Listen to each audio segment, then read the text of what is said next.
A gente sempre ouve que o Papa é o sucessor do apóstolo Pedro. Essa é uma crença fundamental para mais de 1 bilhão de católicos. Mas a pergunta que fica é: onde exatamente a Bíblia diz isso? Vamos investigar. Essa ideia de que o Papa é o sucessor de Pedro é, sem dúvida, um pilar da fé católica. Só que, por outro lado, muitos dizem que não existe base bíblica para isso. Então, para entender essa questão de verdade, a gente precisa ir direto na fonte, sabe? Examinar os textos que sustentam essa doutrina.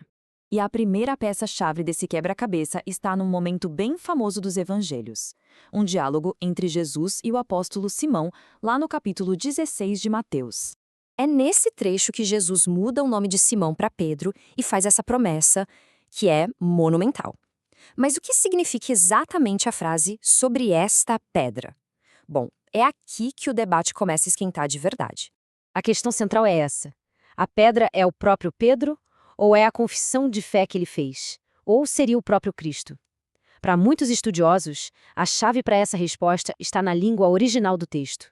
Uma objeção muito comum aponta para a diferença entre duas palavras gregas, Petros, o nome novo de Simão, e Petra, a rocha onde a igreja seria construída.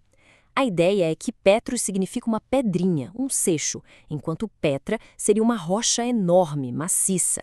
Mas será que essa distinção realmente vale para o grego daquela época? E aqui vem um detalhe que é crucial. No grego koiné, que era a língua falada no primeiro século, a diferença de significado entre Petros e Petra já tinha praticamente sumido. As duas palavras significavam rocha. Então, por que o autor usou palavras diferentes? A resposta, na verdade, está na gramática. Petra é um substantivo feminino. Não faria sentido gramaticalmente dar um nome feminino a um homem. Por isso, foi usada a forma masculina, Petros. Se a intenção fosse chamá-lo de pedrinha, a palavra usada provavelmente seria litos. Ou seja, o ponto aqui é que a mudança de nome de Simão para rocha foi totalmente intencional e fundamental. Mas essa nomeação de Pedro como a rocha é só a primeira parte da história. Logo em seguida, Jesus entrega a ele um símbolo de autoridade que era, extremamente poderoso. Presta atenção. Jesus entrega a Pedro, e só a Pedro nesse momento, as chaves do reino dos céus. Isso não é uma imagem qualquer jogada ao vento. Tinha um significado muito, muito específico, com raízes profundas lá no Antigo Testamento. O Catecismo da Igreja Católica explica que esse poder das chaves é a autoridade para governar a Igreja e tomar decisões importantes. Mas para a gente entender o peso desse símbolo, a gente precisa voltar um pouquinho. Lá no profeta Isaías, no Antigo Testamento. Pensa só, para um ouvinte judeu do primeiro século ouvir a expressão chaves do reino e acender uma luz na hora, iria remeter a uma passagem bem específica sobre o reino de Davi. Lá em Isaías, o rei dá a chave do reino para o seu primeiro-ministro, que era tipo um mordomo-chefe. Esse oficial tinha autoridade para agir em nome do rei. Ele governava a casa do rei. O que ele abria, ninguém fechava. O que ele fechava, ninguém abria. Percebe o poder? A conexão aqui é direta. Jesus, visto como o grande herdeiro do trono de Davi, estaria estabelecendo o seu novo reino, a Igreja.